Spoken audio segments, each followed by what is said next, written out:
Hello and welcome back, Sleepy What's It here, and I have another miniatures video for you. In today's video, we're going to be taking a look at the new Getting Started with Warhammer 40k magazine from Games Workshop.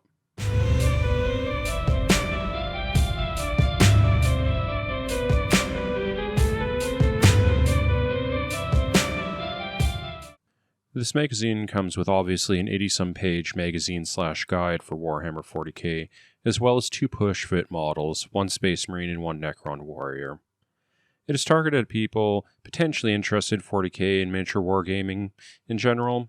I think the intended age bracket is a bit younger, given its budget price of $20 Canadian and some of the other elements in it. It's definitely not targeted at people that are already into any of GW's other products or are into miniatures as a hobby in general. Broadly, it tries to be a general introduction to collecting, painting, and playing 40k, along with some of the lore. For a too long didn't read, I would describe it as a supplement to something like GW's painted model sets, or as a gateway into getting a proper 40k set, but generally it's a lot of advertising for GW. The first part we're going to take a look at here is the magazine itself. I know that they have one of these for Age of Sigmar, and I think they had something like this for 8th edition 40k, but this is the first one of these I've actually ever looked at. My initial reaction is the production quality is high, solid paper with like a gloss coat, good printing quality, good design, nice full color pictures throughout. Something that is meant to stand up to a bit of wear and tear while sparking the imagination of a new player. If it was something like this was available back in the day when I originally got into miniatures, I may have actually been more interested in 40k over fantasy battles. The magazine is divided into three major sections with a preface and a postface. The preface is a broad introduction to the hobby of 40k and gives a bird's eye view of the rest of the magazine. It also has the construction instructions for the included models, which I think was a good choice, since I don't doubt people buying this will be chomping at the bit to go and assemble them. I think it's a decent introduction, and made me chuckle when they mentioned GW's easy-to-follow instructions for assembling their models. The first major section of the book is the collecting section, though calling this the lore section probably would have been a more accurate name. The conceit of this section is that it's trying to help you decide on what faction you want to collect, so it goes through the lore of each faction, hitting on some of the highlights, and then goes into a kind of brief touching on the current state of the universe and the lore and things like that.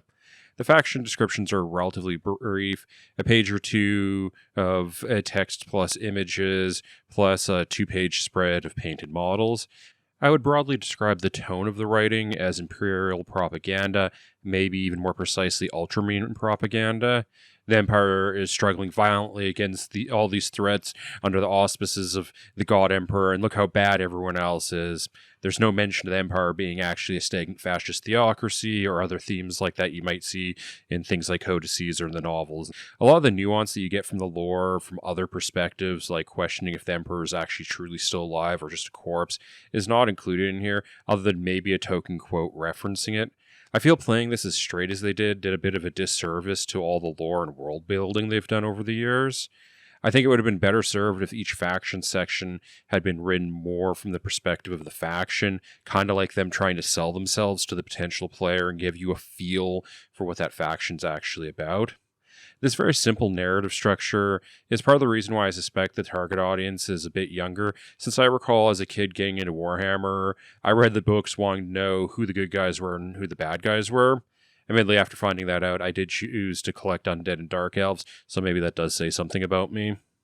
The weighting of page space is vaguely in line with who's been getting new models lately, so it's heavily geared towards Imperial and especially Space Marines, but like Sisters of Battle got a whole refresh, so they get an entire page and such.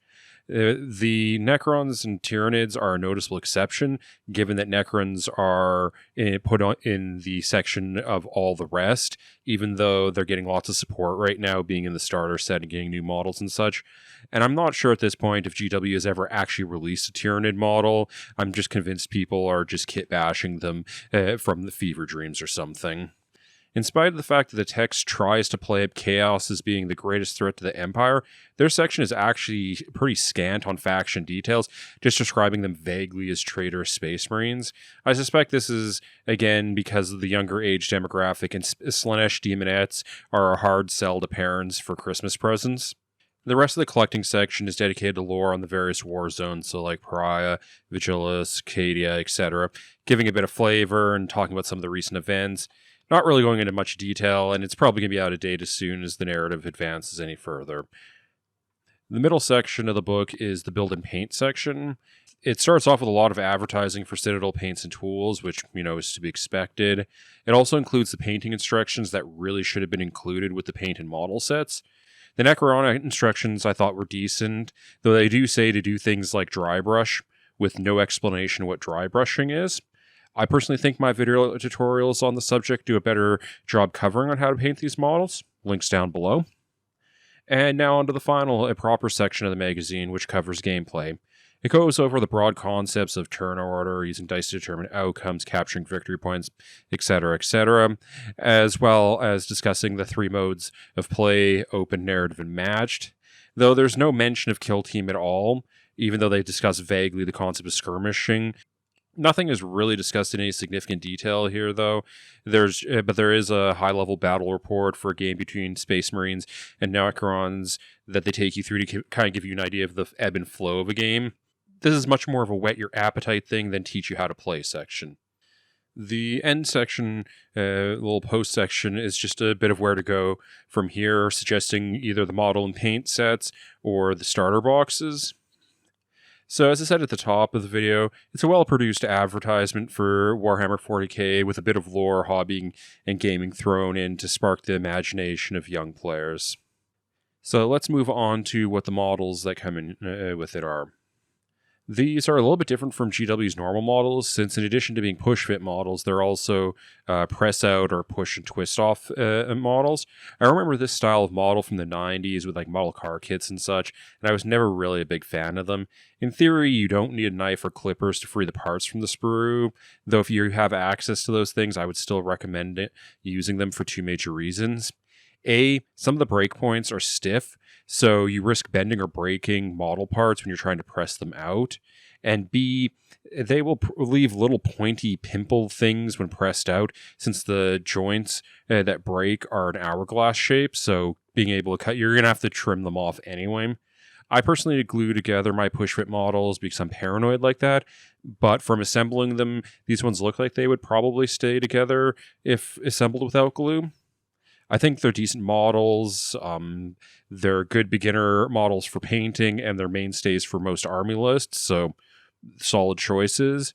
And they're what's included in like all of the current like starter sets and such. It makes sense why they chose these 2. The only weirdness with them is they're a little bit small. Like, not a huge amount, but if you compare them to the models that come in the model and paint sets, like this Necron Warrior here, you can see they're just a little bit smaller, like just a little bit shorter and scaled down just a touch. With the Space Marines, this isn't a Primaris versus regular Marine difference. It's more like a stunty Primaris or Primaris Junior size difference. Like, he's the short one, didn't get as much time in the tank before being sent out to fight. So let's sum up my thoughts on this whole thing. I think for someone with a passing interest in 40k that doesn't want to make a strong commitment and is more interested in finding out what's all about as opposed to playing around with hobbying, this is a decent product. It isn't aimed at me, so I can't really say how good of a fit it's for like a completely unfamiliar with miniatures person is. From my view, I think it hits on all of the areas that you would want from a knowledge lore point of view. I'm not a huge fan of how they handled some of the lore, but that's more of a personal taste thing. I think getting your hands dirty and painting some models before learning a lot of lore is a better way to start, since if you don't like building and painting, lore alone isn't going to deal with that huge pile of gray plastic for you. But if you learn the lore first, you might go a little bit gung-ho and buy too many models.